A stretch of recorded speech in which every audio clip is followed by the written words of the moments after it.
Hello and welcome to IT Camps. IT Camps is a series of events that we're going to do here about Windows Server 2012. My name is John Weston and I'm with Microsoft. In this session we'll take a look at a new feature in Windows Server 2012, specifically around the virtualization components. We're going to take a look at how to enable Hyper-V using SMB.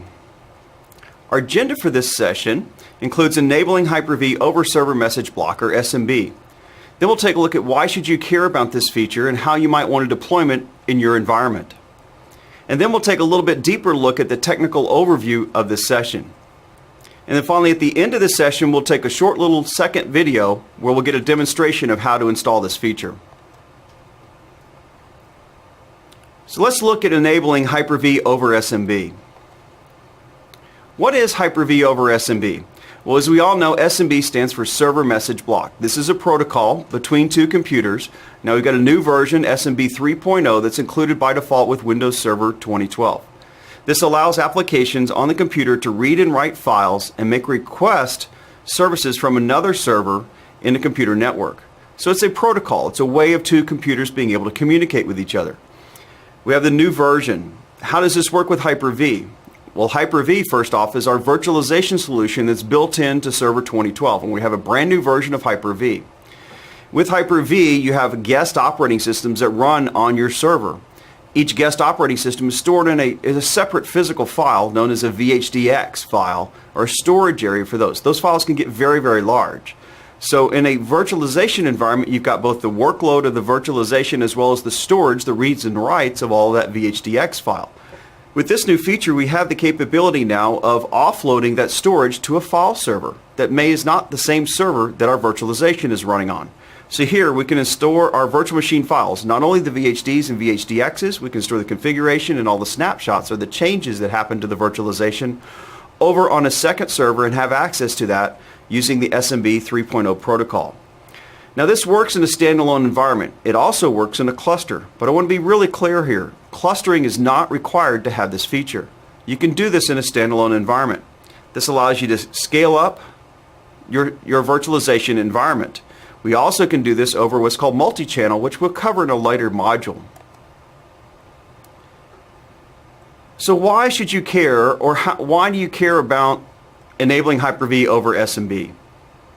So let's think about some of the things that this could change in your environment. We all know over the last 5 or 6 years people are going from standard servers on physical hardware to virtualization.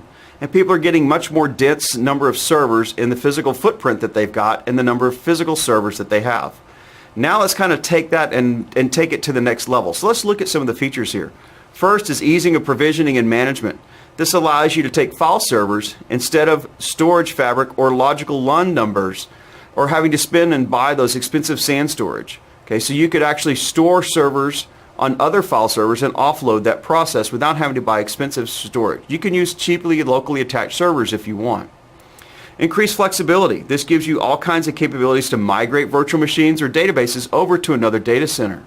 So think about it. I could create a file server and then that might be in another physical location and allows me to be able to connect my servers to that.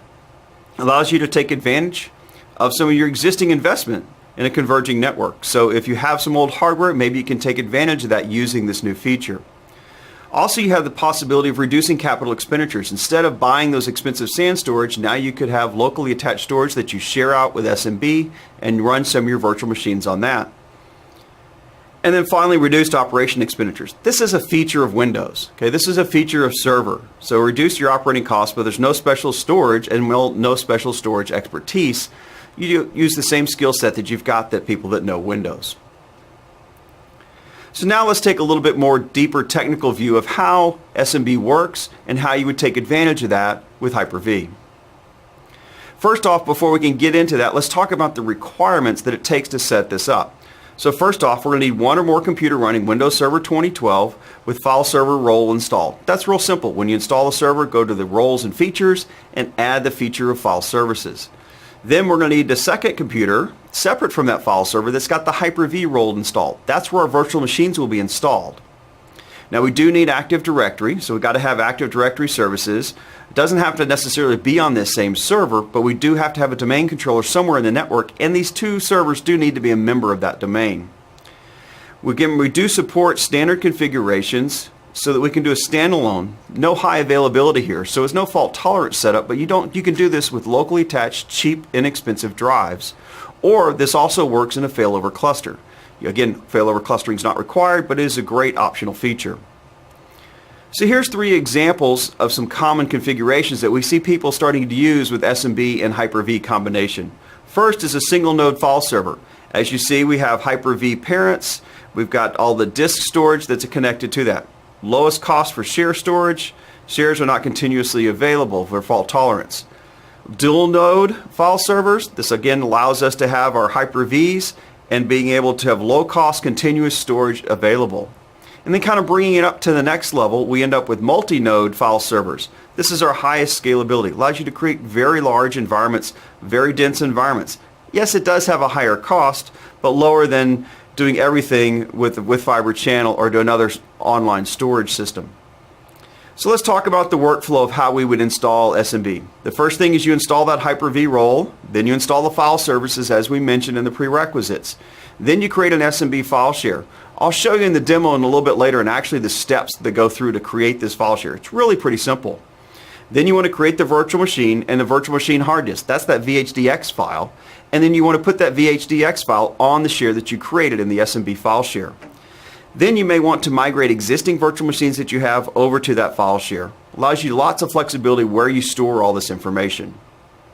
So here's a screenshot that we'll use a little bit later to show you how to create that SMB share. It's really quite simple once you got the file and storage services installed. Go up there and create a share, new share, and there's lots of different types of SMB shares that you can create, and we'll go into that in the demo. We also can do things with PowerShell. So here are 3 examples of PowerShell commandlets that you might want to use with your SMB shares. So get-vm helps you determine the current storage being used by your virtual machine. Move-vm storage is a command that helps you move files over to your SMB file share. Notice the syntax here of the destination path. So you have to create the SMB share first, then you would use this PowerShell commandlet to be able to move that over to the location. And finally, to confirm your configuration of the migration, again, use that get-vm command. You can see the switches there that you would send that command to make sure that everything got moved.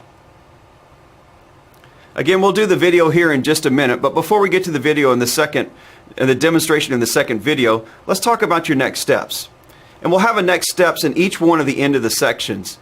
And you may want to take a look at these slides for a few minutes because there's some great resources here. We've got resources on TechNet that give you great overviews of what SMB is all about, some good white papers. Also in the middle here, notice lots of the URLs here start with aka.ms. These are nice little short URLs for you to be able to download System Center, Windows Server, and go to our free training at Virtual Academy.